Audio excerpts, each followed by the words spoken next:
Hey, how's it guys? Alright, so in this lesson, I'm going to show you how to implement page navigation feature in Power BI. So right here's the finished product. Let me just give you a quick demo before we dive into the tutorial. In this Power BI file, I have 3 pages. So basically, this feature will allow you to basically click a page and navigate to a different page. And we can use this feature to enhance the capability of a Power BI dashboard. Now, to implementing the page navigation feature, so first, you need to make sure that you have 2 identical shapes, and the shapes need to be in different color.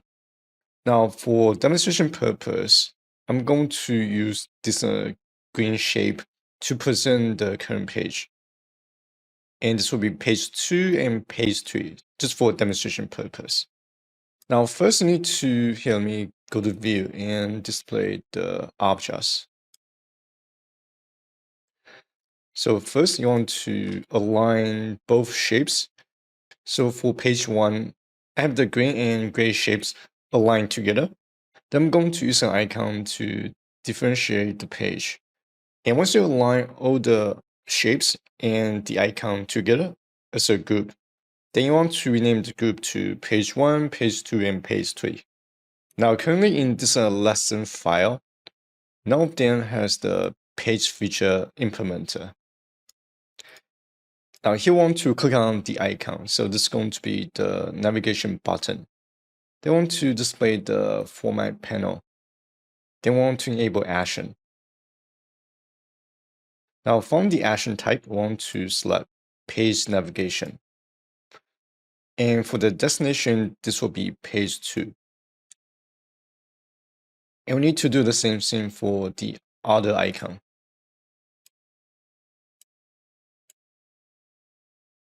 And this will be page 3. Now you want to make sure that the active page or the current page icon or button is set to inactive or off for the action panel. Now if we hold the Control key and click, and that'll take us to the second page. Now for the second page, we need to set the second page's icon or the green shape icon visible. And want to set the active gray shape icon invisible. Now, follow the concept. You can quickly create the page navigation feature. So let me go ahead and finish the rest.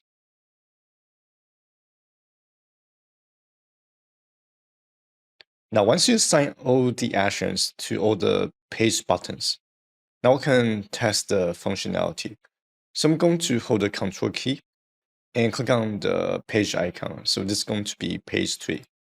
Then I'm going to navigate to page 2, page 1, and so on. Now, this step is optional. I'm going to publish the report.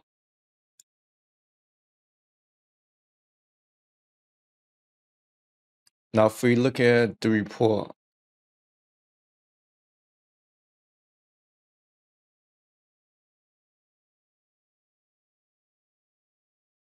and it's going to be what the production report is going to look like. So this time I don't need to hold the Control key. I can just treat this like an app. And I can easily navigate to different pages to enhance the user's usability to a next level. So this is going to be everything I'm going to cover in this lesson. And hope you guys find this video useful. And don't forget to like the video and subscribe. And I'll see you guys in the next video.